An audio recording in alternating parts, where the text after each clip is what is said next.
Okay, this week's Parshas Yisro, we learn about the Aseret Adibros, and we're makabel the Torah. We receive the 10 Commandments. One of the 10 Commandments we already discussed. I would argue the two most applicable ones are the jealousy business, which we already discussed at length, and the other one is the mitzvah of Kivud Aveim. What could we not say about Kivud Aveim? How long could we not talk about Kivud Aveim?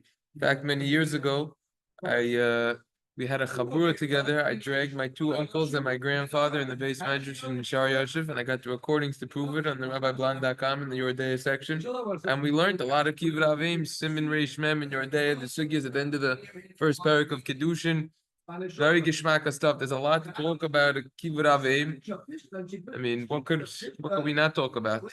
Right? There's a tremendous amount involved. Hashkafa, halacha, ideas, it's everything. One specific nakuda to delve into, which many svarim discuss, and a lot of ink has been used to address these issues, is every single time we have a mitzvah, we always recite a bracha on that mitzvah.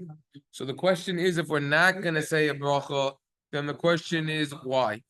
So there's a commonly quoted Rashba. The Rashba addresses this in his Shilos Veteshuvos Rashba and chalek aleph siman yurches.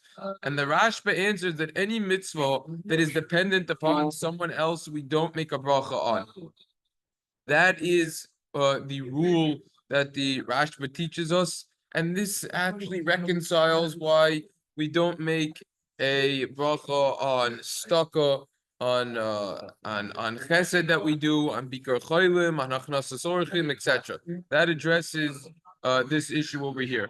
So that is one approach, right? The idea is that the mitzvah could get uprooted, right? So therefore, that is according to the Rashba. A second reason is, and again, there's a lot of back and forth on this, and there's different ways to analyze this, and questions that are asked on this. We're just going to provide the basic answers.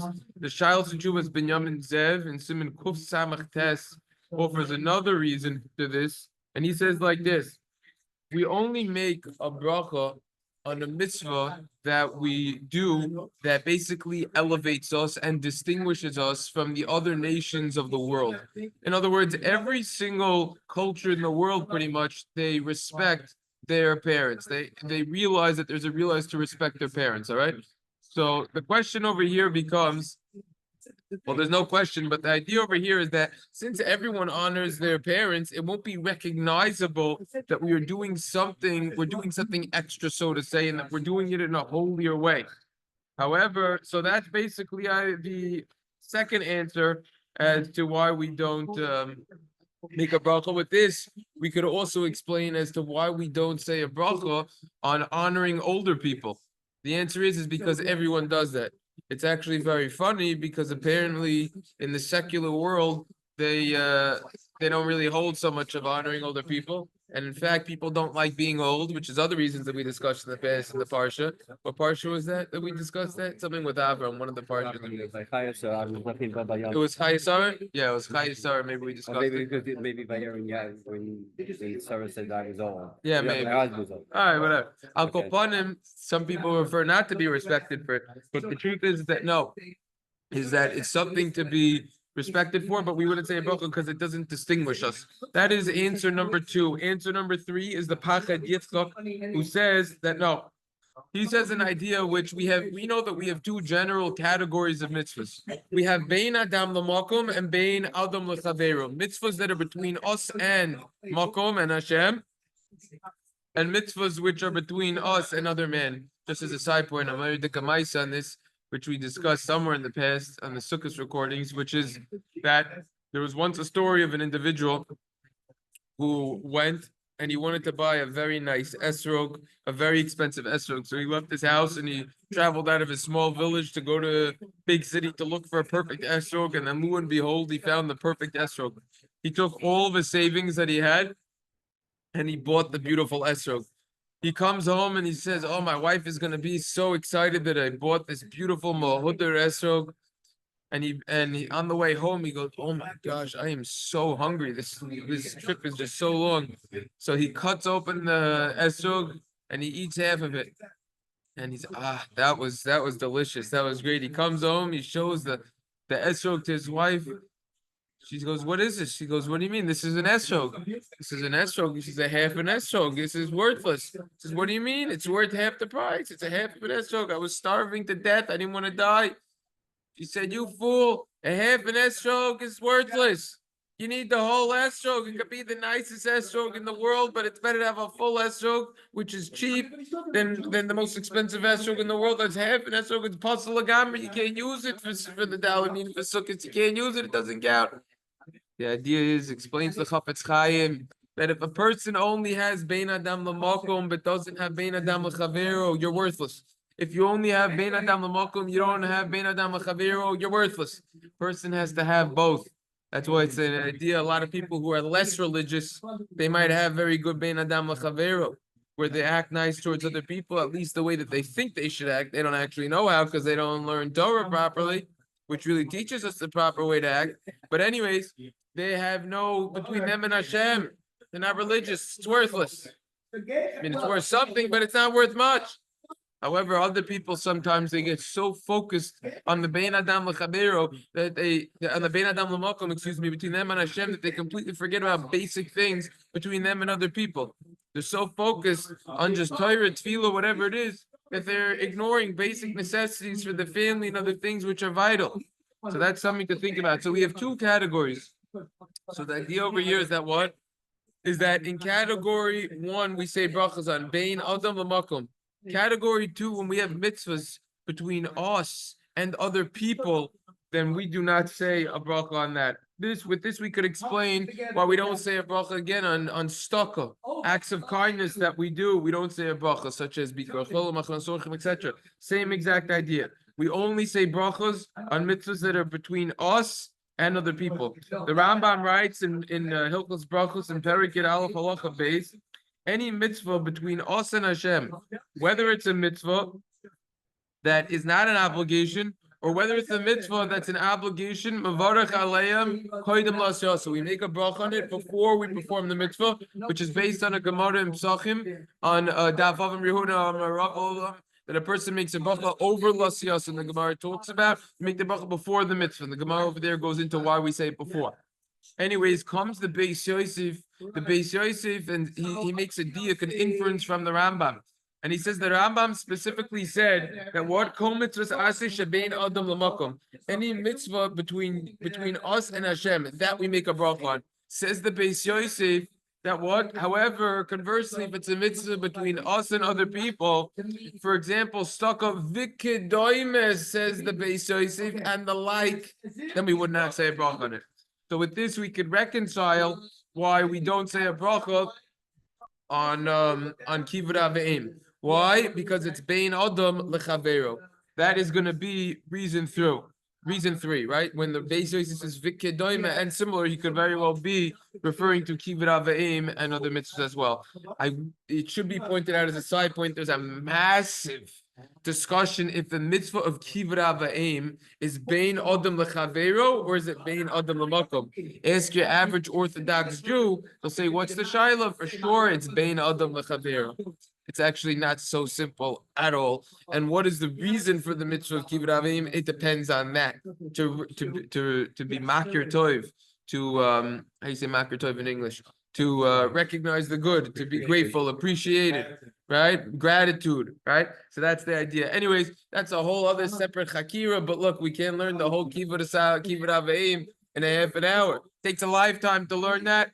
And it's the truth is, even though it's very difficult to learn all the details, it's even harder to apply. We'll come back to that momentarily. That is answer number 3. Answer number 4 says the Or Zarua in Hilchos Brachos Hamoitzi Os Kuf Mem.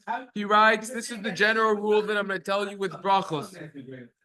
Kol mitzvah sheish itim the mitzvosa. Any mitzvah where there is a specific time to perform the mitzvah. For example, let's talk about the mitzvah of tzitzis. There's a specific time when we do it, tefillin, etc. So there's a specific time when we're obligated, and sometimes we're not obligated in the tefillin at all, etc. Hilkach therefore says the Or Zarua, once the time of the obligation comes, so then we're obligated to recite a bracha.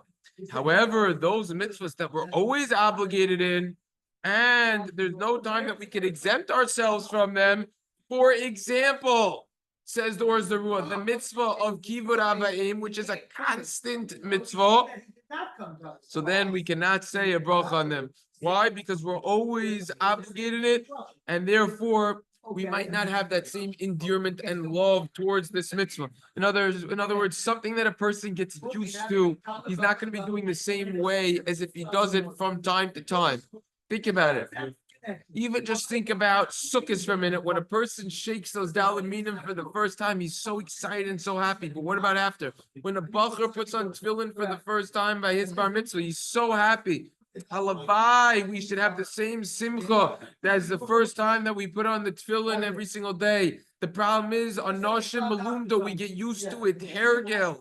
And therefore, we have to try. It's part of the Yetzer Hara. Try to put energy into the mitzvah and love for it. It says Lord Zuhar, that's why Kivud Avim, we might not put that love into the mitzvah, so to say, and it's constant. Therefore, we don't say a bracha on it. Similarly, the Sefer Taharas Mayim, Rech Chof Ois Lamed Hey writes that we don't make a bracha on this because kol shov v'rega, every single moment of our life, we're obligated in this mitzvah of kivud avim. There's no interruption, and it's similar to Torah, where there's never an interruption. Hold it. Let's talk about two things over here. Number one, what does this mean exactly? A person's always obligated? What do you mean? If a person's parents passed away, how is he obligating kivud avim? The answer is, honoring your parents also applies after they pass away. Really? How so? Many ways. You go to their grave, make sure it's properly maintained. Now, there's actually two ways that graves work. All right, you don't need to go to be an expert in graves. But basically, either it works is that they maintain it for you because you paid in the past, or you pay annually for the maintenance and they cut it and everything like that, or you don't pay for it and you have to do it yourself. All right. So the point is that you go there if you don't pay for the maintenance and you do it yourself. That's one way. The other way is you say Kaddish on the yurt side, of course. But the main way of Kivud Avim is be the best person that you could be. Do what we have to do, what we're supposed to do in this world. And we have to do good deeds, act kind towards others, etc. And therefore, that will be the best way to honor our parents, because that's what our parents truly want us to do. Anyways, what does the Taharas Hamayim mean when he comes along and he says that what? This is similar to Torah, in which there's no interruption. What on earth does this mean? Torah, we make a bracha and berachos on Torah every single day. So how is it that we can compare the mitzvah of kivud avim, to which we do not recite a bracha on, to the mitzvah of limud haTorah hakedosh, learning Torah, which we do say a bracha on? Actually, we say 2 or 3 brachas. The whole discussion of itself. See the recording, siman mamzar 47 for more details. Rashba.com.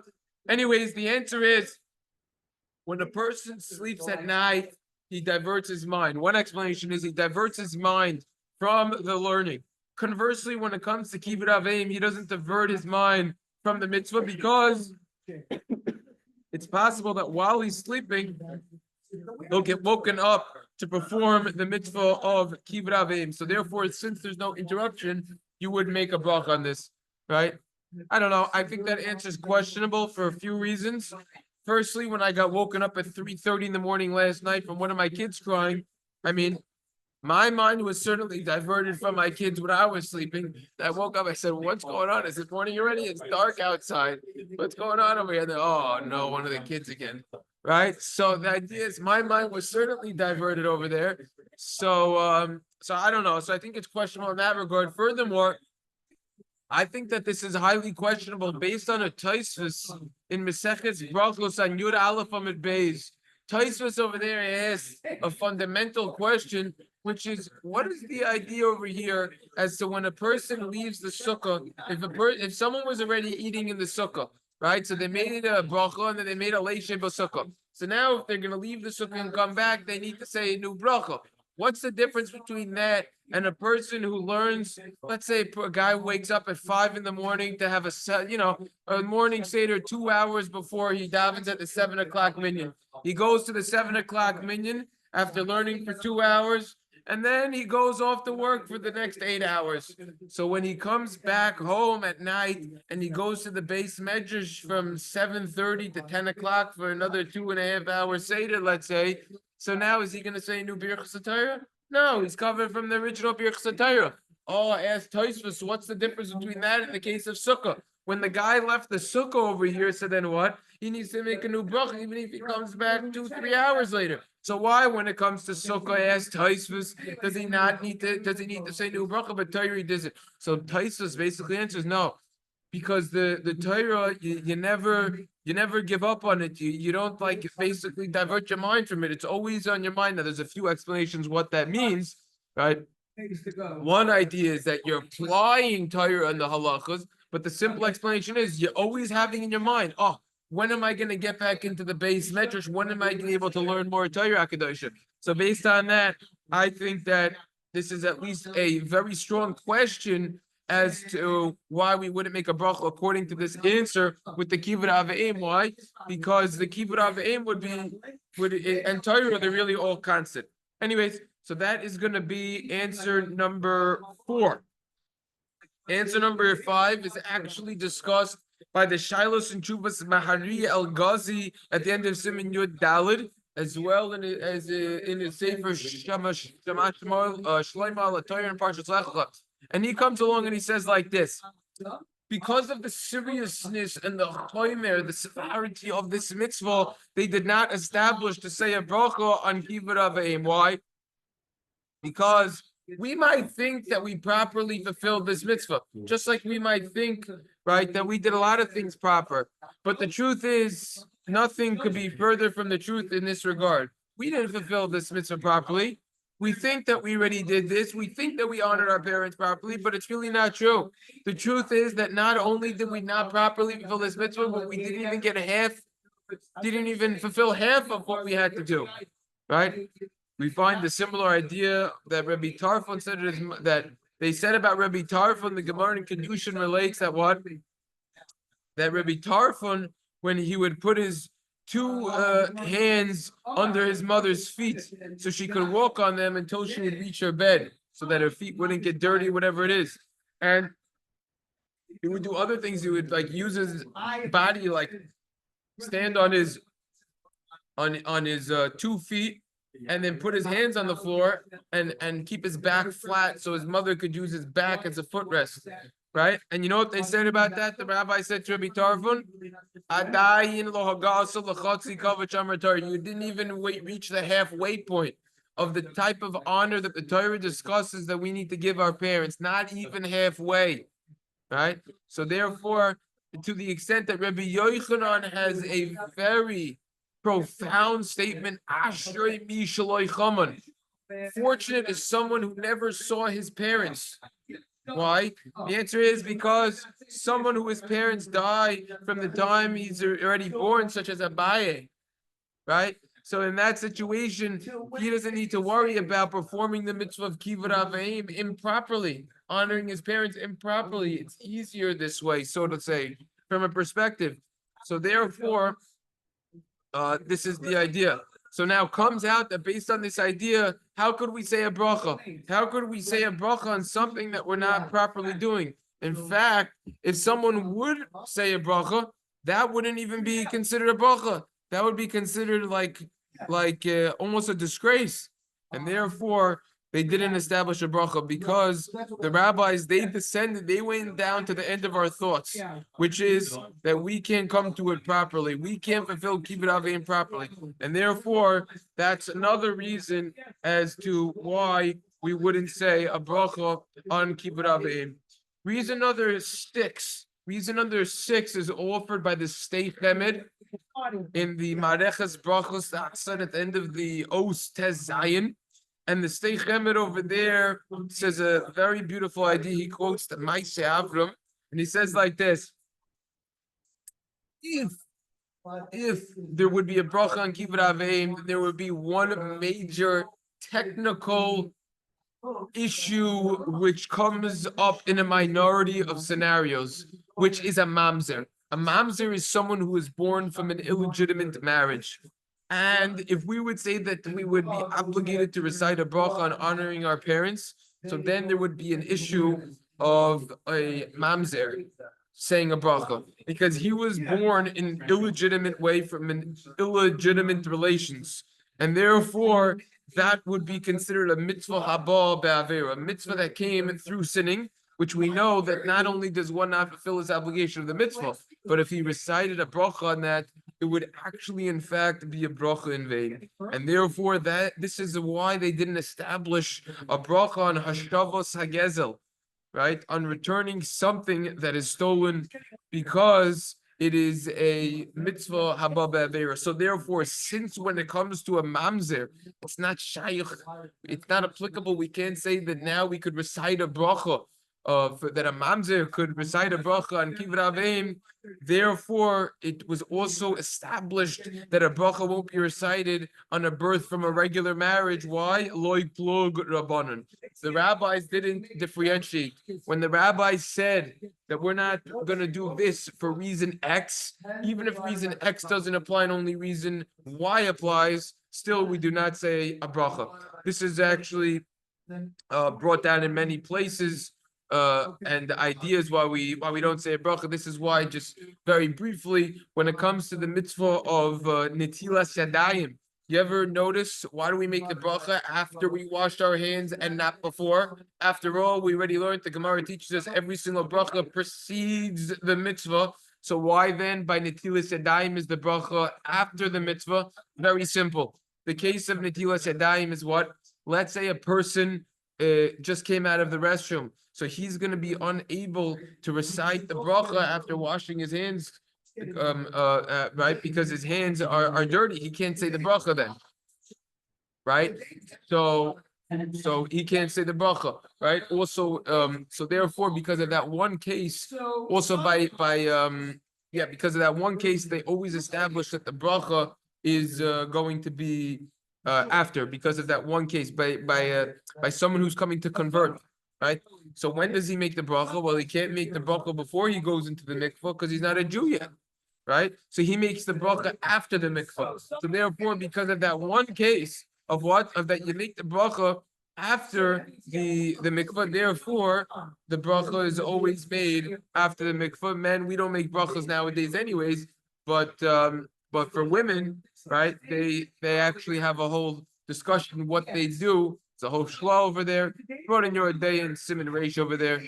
The idea is that maybe some say she should dip once, say the bracha, and then dip more, so that it's still kind of before the mitzvah. If you hold the word, you would say before you said that you didn't feel the obligation before the bracha. But the idea is that what? Is that we always do it after the long club. This is why we actually make the bracha before we wipe our hands on the towel. Because the nigu of the wiping is part of the mitzvah, right? And therefore, it's so considered that you performed the bracha. You said the bracha before the mitzvah. Al kolpanim, this is the idea that they said a low plug on the case of the mamzer, since we don't say it in the case of the mamzer. So therefore, we establish that that all cases that it will not be done. That there will be no bracha that will be done as well. So that's the idea.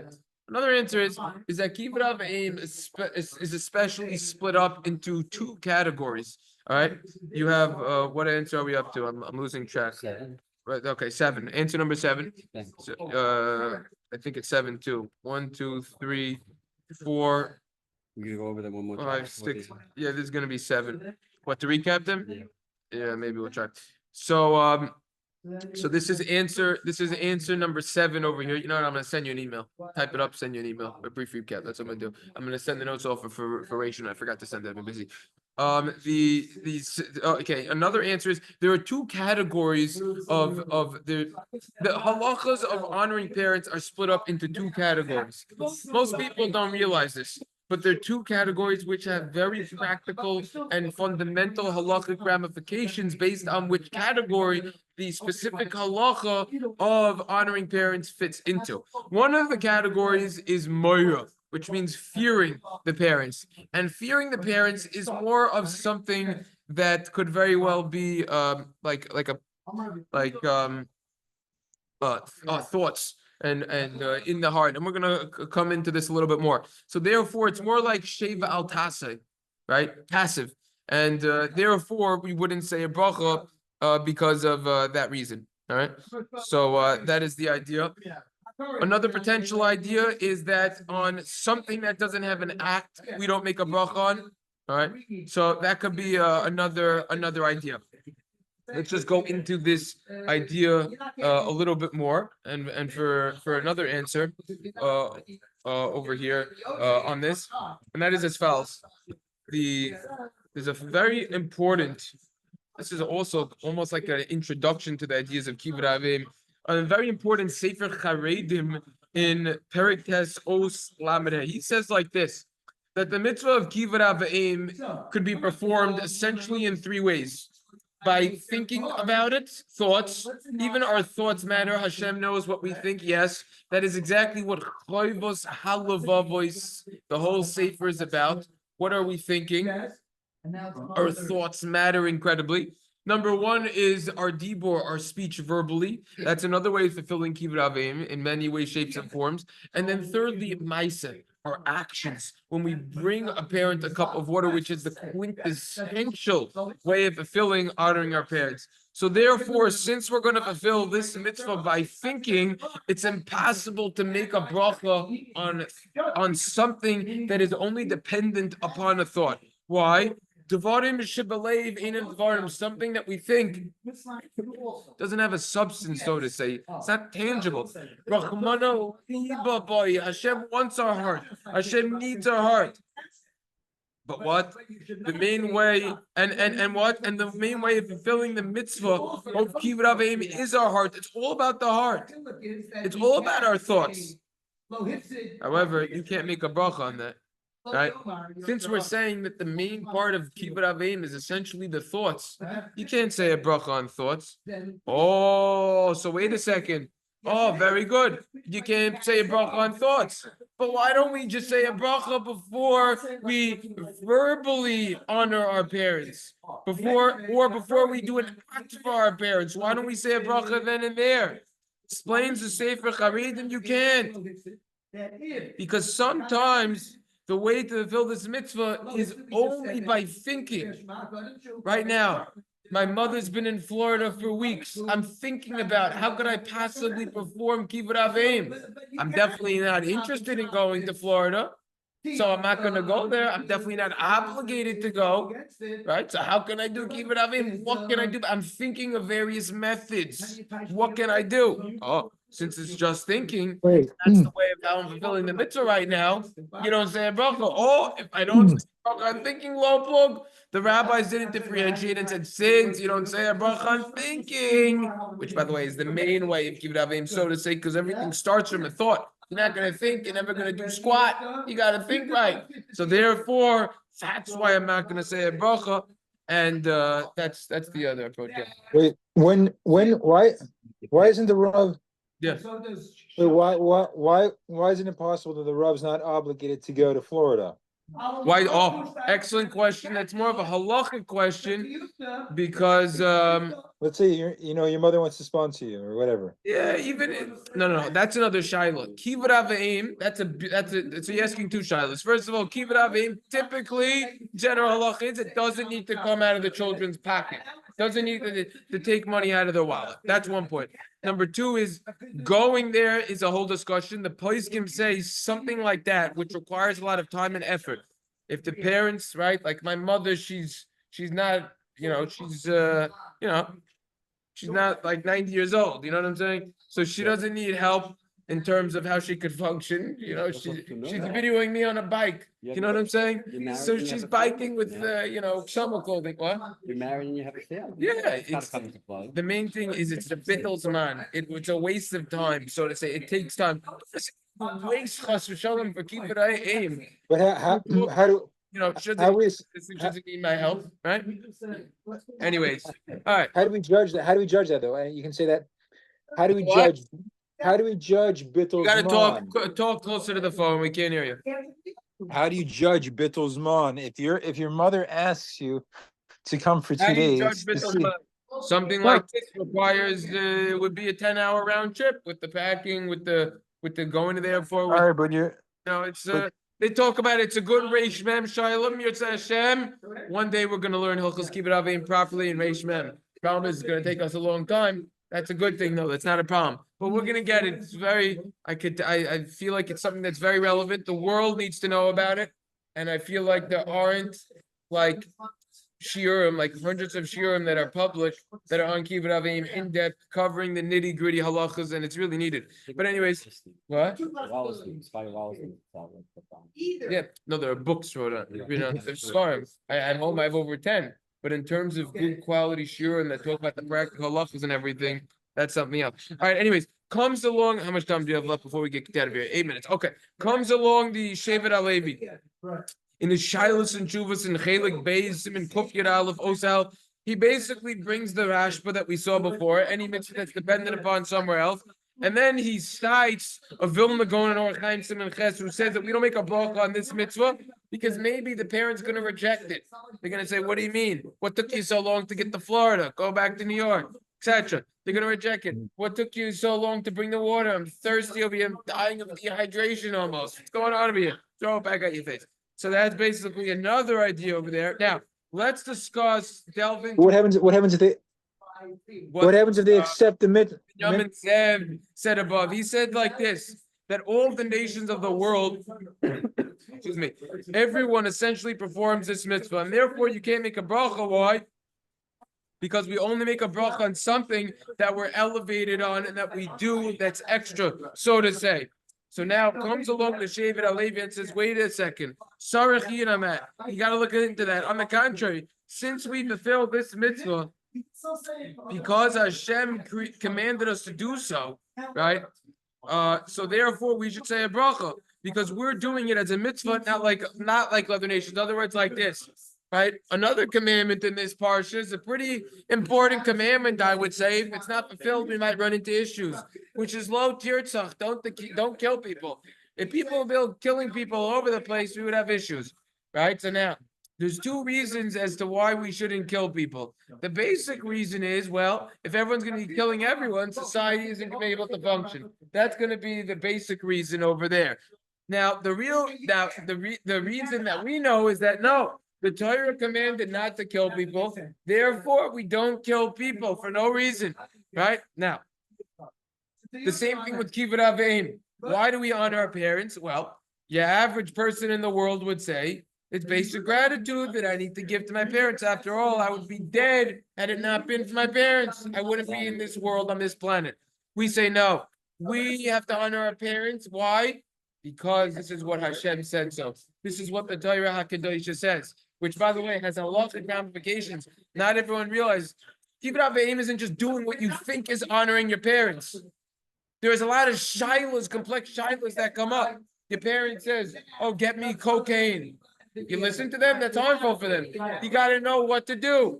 Some things your parents can tell you to do something, and people might think, oh, this is the right thing to do. But really, the Torah has another agenda and says, no, it's really not the right thing to do. But anyways, so that's an idea that he says over there. We find in the Shilos Veteshuvos Naharos Eison, he says like this in chalek Beis siman Nun Vav. Rabbi Reuben says like this. Because it's like you learn Torah, but Tefillah doesn't have that same. The Kibbut Avim, honoring our parents, is performed through an act. And it's equal between us and everyone else in this world. The difference between us and other people is not in the act per se, the way that we are serving our parents, but rather in the intention and in the thought process that we have. Why are we performing this mitzvah? Oh, it's exactly what I just said before. We are not performing the mitzvah because it's logical.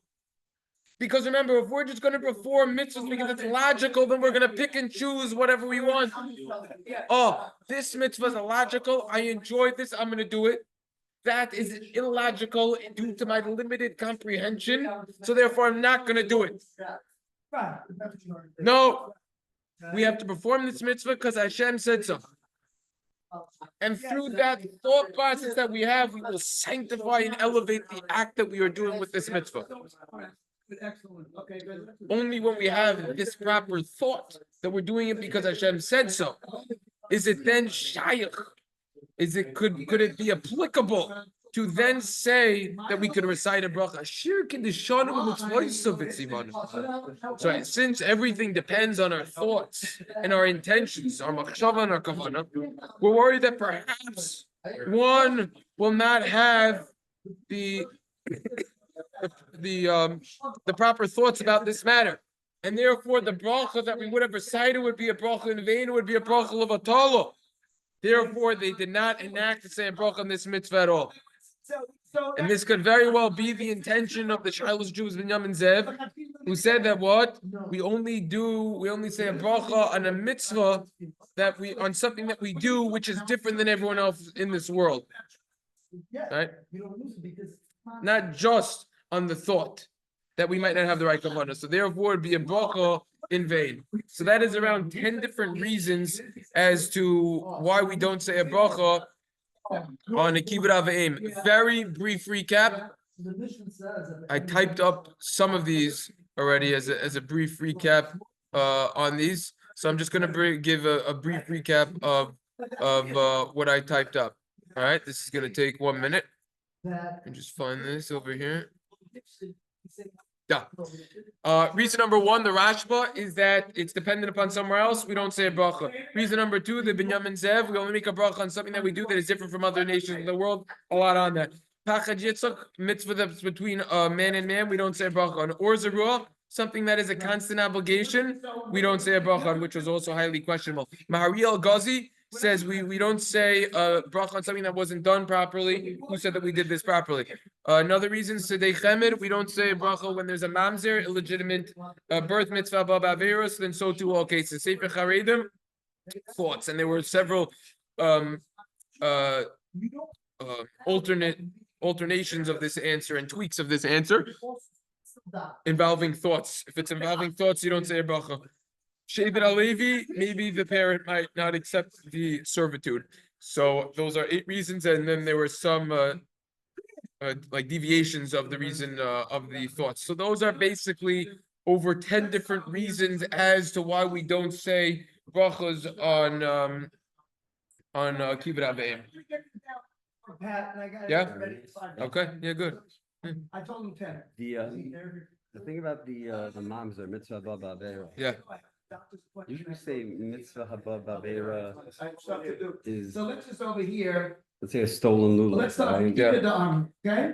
So the stolen lulav, the shaking of the lulav is the act for the mitzvah, right? Correct. Here the avera isn't the act, the avera is the person. Right, that is 100%. There's an idea of mitzvah above avera that only if it's beidna. While you're doing the mitzvah, you are now violating the avera, such as when you stole your lulav, so now you're obligated to return it. So every single second that you're not returning it, you're violating the prohibition.